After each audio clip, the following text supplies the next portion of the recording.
Historical background. The British came to India in 1600 as traders in the form of East India Company, which had exclusive right of trading in India under the charter granted by Queen Elizabeth I. In 1765, the company, which till now had purely trading functions, obtained the Diwani, that is, rights over the revenue and civil justice of Bengal, Bihar, and Odisha. This started its career as a territorial power. In 1858, in the wake of the Sepoy Mutiny, the British Crown assumed direct responsibility for the governance of India. This rule continued until India was granted independence on August 15, 1947. With independence came the need for a constitution, as suggested by M.N. Roy, a pioneer of communist movement in India and an advocate of radical democratism. In 1934, a constituent assembly was formed for this purpose. In 1946 and on 26 January 1950, the constitution came into being. However, various features of the Indian constitution and the polity have their roots in the British rule. There are certain events in the British rule that lay down the legal framework for the organization and functioning of the government and administration in the British India. These events have greatly influenced our constitution and polity. They are explained here in the chronological order.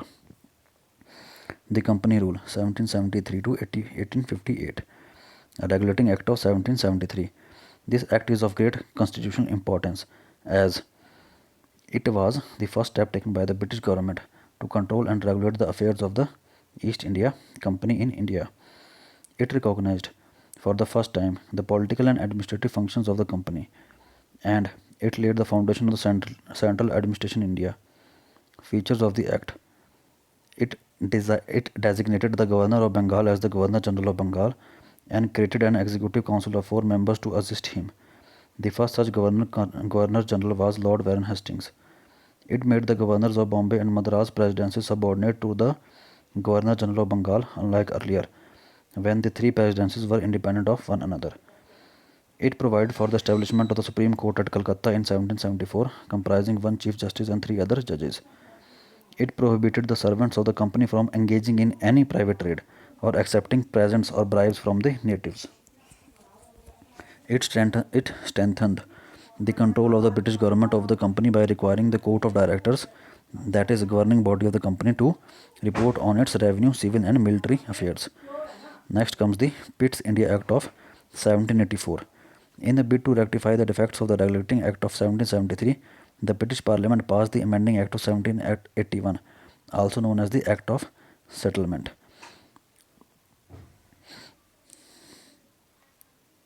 The next important act was the Pitt's India Act of 1784.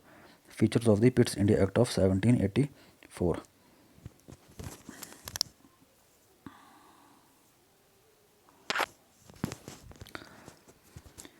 It distinguished between the commercial and the political functions of the company. It allowed the Court of Directors to manage the commercial affairs but created a new body called the Board of Control to manage the political affairs. Thus, it established a system of double government. It empowered the Board of Control to supervise and direct all operations of the civil and military government or revenues of the British possessions in India.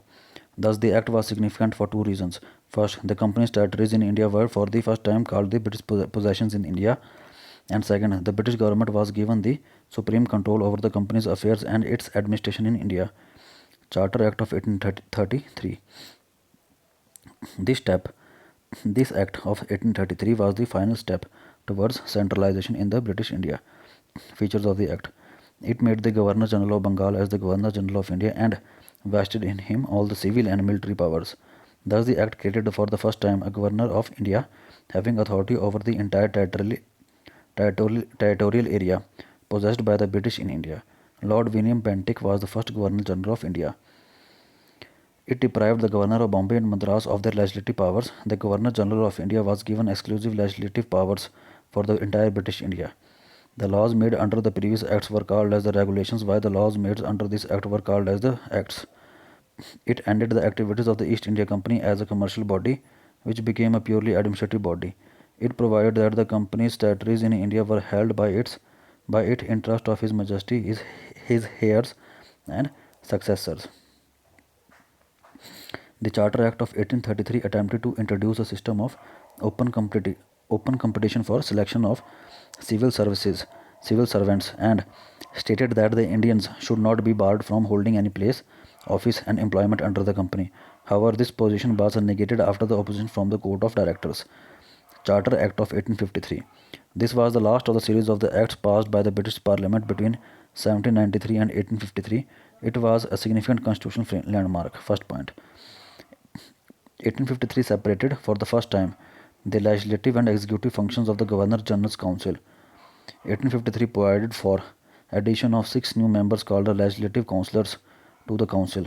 In other words, it established a separate Governor General's Legislative Council, which came to be known as the Indian Legislative Council or Central Legislative Council.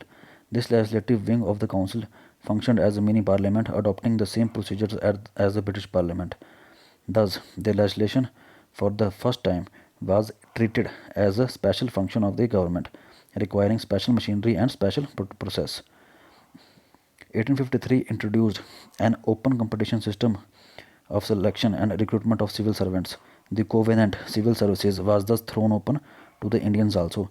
Accordingly, the Macaulay Committee, that is Committee on the Indian Civil Services, was appointed in 1854.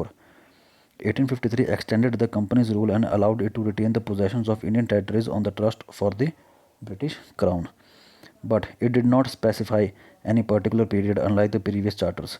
This was a clear indication that the company's rule could be terminated at any time the Parliament liked. 1853 introduced for the first time local representation in the Indian or Central Legislative Council. Of the 6 new legislative members of the Governor General's Council, 4 members were appointed by the local or provincial governors of the Madras, Bombay, Bengal, and Agra. Next is the Crown Rule, 1858 to 1947. Government of India Act of 1858. This significant act was enacted in the wake of the revolt of 1857, also known as the First War of Independence of the Sepoy Mutiny. The act, known as the Act for the Good Government of India, abolished the East India Company and transferred the powers of the government, territories, and revenues to the British Crown. Features of the Act. It provided that India henceforth was to be governed by and in the name of Her Majesty. It changed the designation of the Governor General of India to that of the Viceroy of India. Viceroy was the direct representative of the British Crown in India. Lord Canning thus became the first Viceroy of India. 1858 ended the system of double government by abolishing the Board of Control and a Court of Directors. 1858 created a new office, Secretary of State for India, vested with complete authority and control over Indian administration. The Secretary of State was a member of the British Cabinet and was responsible ultimately to the British Parliament. 1858 established a 15-member Council of India to assist the Secretary of the State for India. The Council was an advisory body. The Secretary of the State was made the chairman of the Council. 1858 constituted the Secretary of State in Council as a body corporate capable of suing and being sued in India and in England. The Act of 1858 was, however, largely confined to the improvement of the administrative machinery by which the Indian government was to be supervised and controlled in England. It did not alter in any substantial way the system of government that prevailed in India. The Indian Council Acts of 1861, 1892 and 1909. After the Great Revolt of 1857, the British government felt the necessity of seeking the cooperation of the Indians in the administration of their country. In pursuance of this policy of association, 3 acts were enacted by the British Parliament in 1861, 1892 and 1909. The Indian Council Act of 1861 is an important landmark in the constitution and political history of India. The features of the Act of 1861. 1861 made a beginning of representative institutions by associating Indians with the law-making process. 1861 thus provided that the Viceroy should nominate some Indians as non-official members of his expanded council. In 1862, Lord Canning, the then Viceroy, nominated 3 Indians to his legislative council, the Rajah of Banaras, the Maharaja of Patiala, and the Sir Dinkar Rao. 1861 initiated the process of decentralization by restoring the legislative powers to the Bombay and Madras presidencies. 1868 thus reversed the centralizing tendency that started from the Regulating Act of 1773 and reached its climax under the Charter Act of 1833. This policy of legislative devolution resulted in the grant of almost complete internal autonomy to the provinces in 1937. 1861 also provided for the establishment of new legislative councils of Bengal, North Western Frontier Province, and Punjab, which was established in 1862, 1866, and 1897 respectively. 1861 empowered the Viceroy to make rules and orders for the more convenient transaction of the business in the council. 1861 also gave a recognition to the portfolio system introduced by the Lord Canning in 1859. Under this, a member of the Viceroy's council was made in charge of one or more departments of the government and was authorized to issue the final orders on behalf of the council on matters of his departments.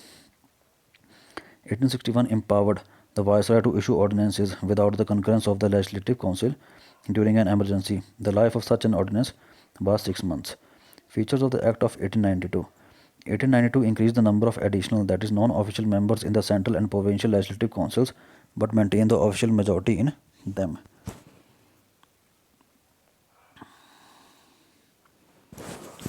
1892 increased the functions of the legislative councils and gave them the power of discussing the budget and addressing questions to the executive. 1892 provided for the nomination of some non-official members of the Central Legislative Council by the Viceroy on the recommendation of the provincial legislative councils and the Bengal Chamber of Commerce, and that of the provincial legislative councils by the governors on the recommendations of the district boards, municipalities, universities, trade associations, zamindars, and chambers. The Act made a limited and indirect provision for the use of election in filling up some of the non-official seats, both in the central and provincial legislative councils. The word election was, however, not used in the Act. The process was described as a nomination made on the recommendation of certain bodies. The features of Act of 1909. This Act is also known as the Morley-Minto Reform. Lord Morley was then the Secretary of the State, and Lord Minto was the Viceroy of India. 1909 considerably increased the size of the Legislative Council, both central and provincial. The number of members in the Central Legislative Council was raised from 16 to 60, and the number of members of the provincial legislative councils was not uniform. 1909 retained official majority in the Central Legislative Council, but allowed the Provincial Legislative Assembly to have non-official majority. 1909 enlarged the deliberative functions of the legislative councils at both the levels. For example, members were allowed to ask supplementary questions, move resolutions on the budget, and so on. 1909 provided for the first time for the association of Indians with the Executive Council of the Viceroy and Governors. Satyendra Prasad Sinha became the first Indian to join the Viceroy's Executive Council. S.P. Sinha was appointed as the law member. 1909 introduced a system of communal representation for Muslims by accepting the concept of separate electorate. Under this, the Muslim members were to be elected only by the Muslim voters. Thus, the Act legalized communalism, and Lord Minto came to be known as the father of communal electorate. 1909 also provided for the separate representation of presidency, corporations, chamber of commerce, universities, and zamindars. Government of India Act of 1919. On 20 August 1917, the British government declared for the first time that its objective was the gradual introduction of responsible government in India. The Government of India Act of 1919 was thus enacted, which came into force in 1921. This act, also known as Montfort Reforms. Montagu was the Secretary of the State for India, and the Lord Chelmsford was the Viceroy of India. Features of the Act. 1919 relaxed the central control over the provinces by demarcating and separating the central and provincial subjects. The central and the provincial legislatures were authorized to make laws on the respective list of subjects. However, the structure of government continued to be centralized and unitary. 1919 further divided the provincial subjects into two parts, transferred and reserved. The transferred subjects were to be administered by the governor with the aid of the minister responsible to the Legislative Council. The reserved subjects, on the other hand, were to be administered by the governor and his executive council without being responsible to the Legislative Council. This dual scheme of the governance was known as the diarchy, a term derived from the Greek word diarch, which means double rule. However, this experiment was largely unsuccessful. 1919 introduced for the first time bicameralism and direct election in the country. Thus, the Indian Legislative Council was replaced by the bicameral legislature consisting of an upper house called as Council of States and the lower house called as Legislative Assembly. The majority of the members of both the houses were chosen by direct elections.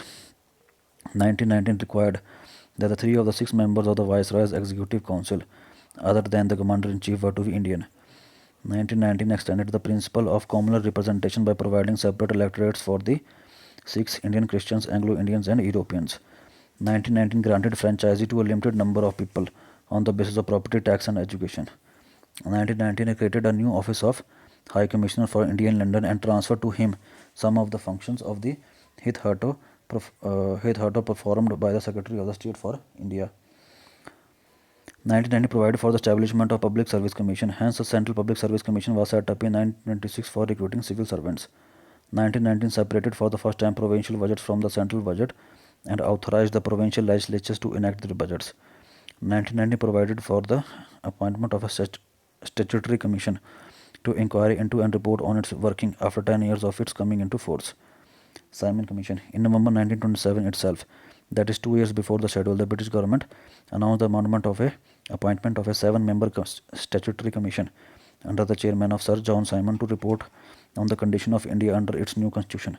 All the members of the commission were British and hence all the parties boycotted the commission. The commission submitted its report in 1930 and recommended the abolition of diarchy, extension of responsible government in the provinces, establishment of a federation of British India and princely states, continuation of communal electorate and so on. To consider the proposal of the commission, the British government convened 3 roundtable conferences of the representatives of the British government, British India and Indian princely states. On the basis of these discussions, a white paper on constitutional reforms was prepared and submitted for the consideration of the Joint Selection Committee of the British Parliament.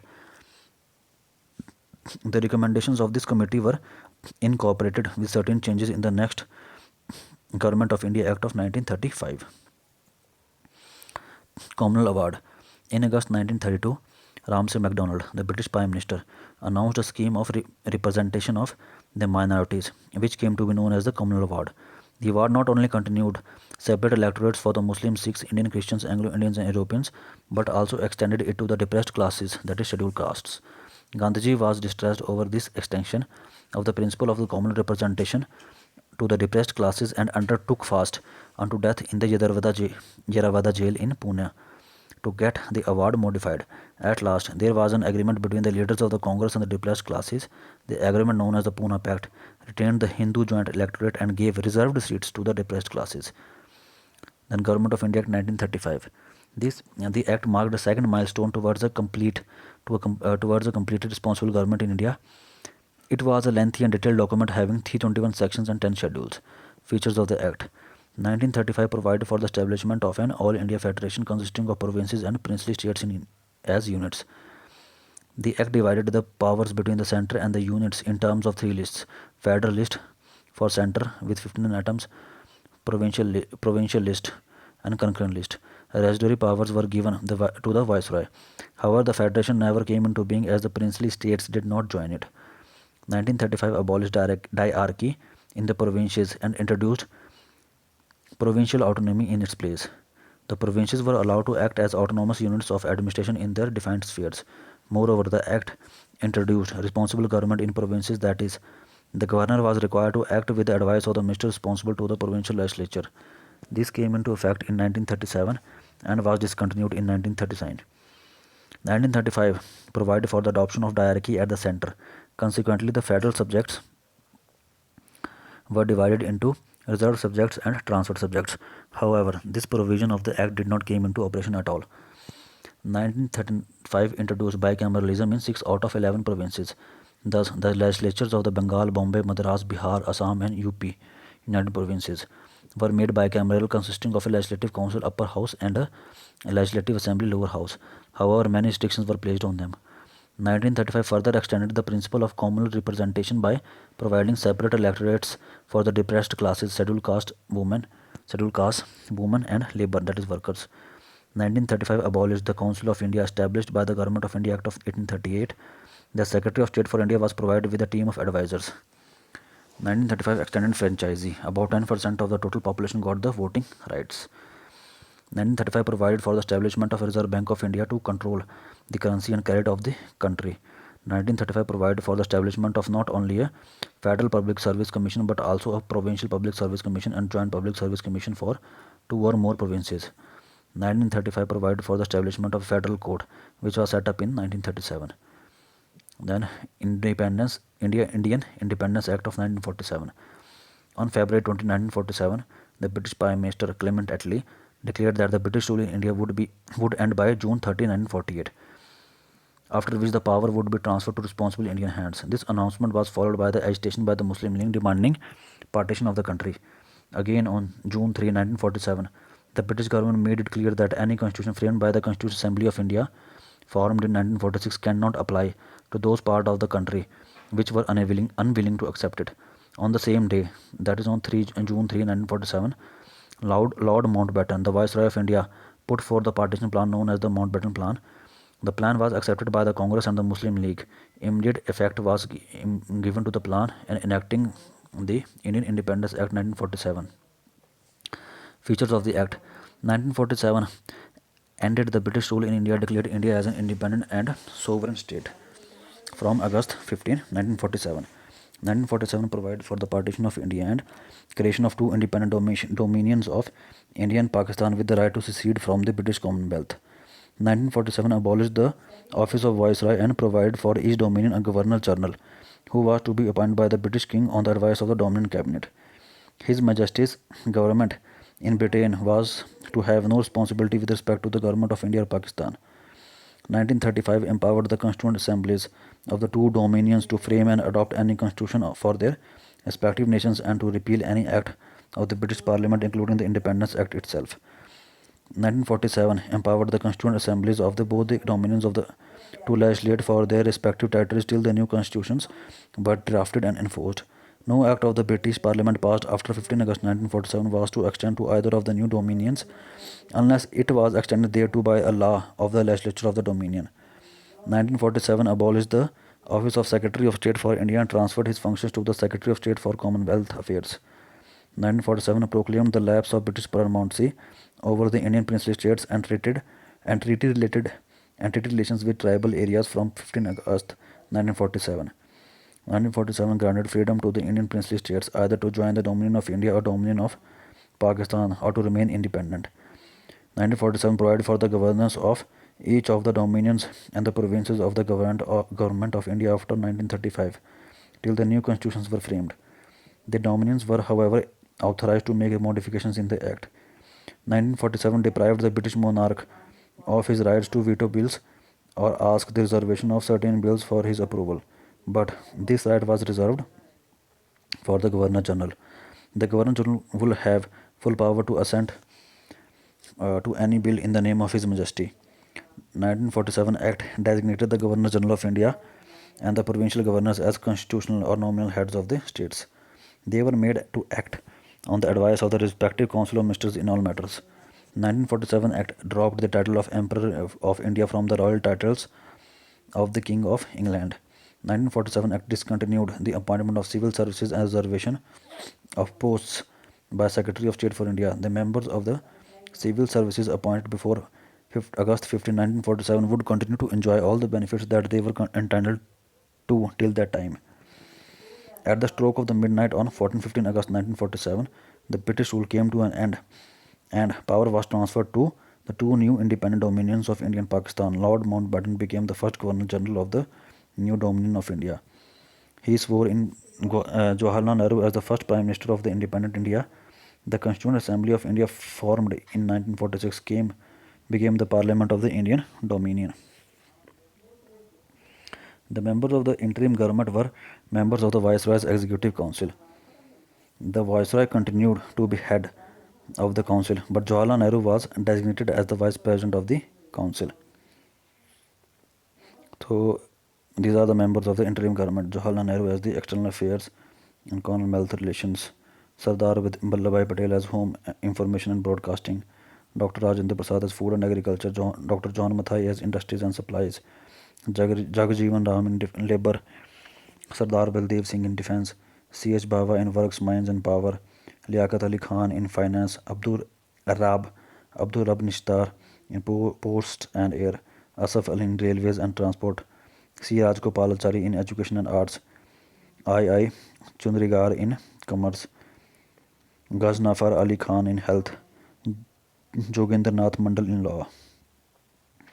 First Cabinet of Free India. First, Jawaharlal Nehru. Jawaharlal Nehru was the Prime Minister, External Affairs and Commonwealth Relations and Scientific Research. Sardar Vallabhbhai Patel, Home, Information and Broadcasting States. Dr. Rajendra Prasad, Food and Agriculture. Maulana Abul Kalam Azad, Education. Dr. Johan Mathai, Railways and Transport. R.K. Shanmugam Chetty, Finance. Dr. B.R. Ambedkar, Law. Jagjeevan Ram, Labour. Sardar Baldev Singh, Defence. Rajkumari Amrit Kaur, Health. C.H. Baba, Commerce. Rafi Ahmad Kidwai, Communication. Dr. Shyama Prasad Mukherjee, Industries and Supplies. V.N. Gadgil, Works, Mines and Powers. The Mughal Emperor Shah Alam granted Diwani to the company after its victory in the Battle of Buxar in 1764. Point number 7. The declaration stated, the policy of His Majesty's government is that of increasing association of Indians in every branch of administration and the gradual development of self-government institutions with the view to the progressive realization of a responsible government in India as an integral part of the British Empire. 10th point. The boundaries between the two dominions were determined by the Boundary Commission headed by the Radcliffe. Pakistan included the provinces of the West Punjab, Sindh, Balochistan, East Bengal, North Western Frontier Province, and the district of Sylhet in Assam. The referendum in the North Western Frontier Province and Sylhet was in the favor of Pakistan.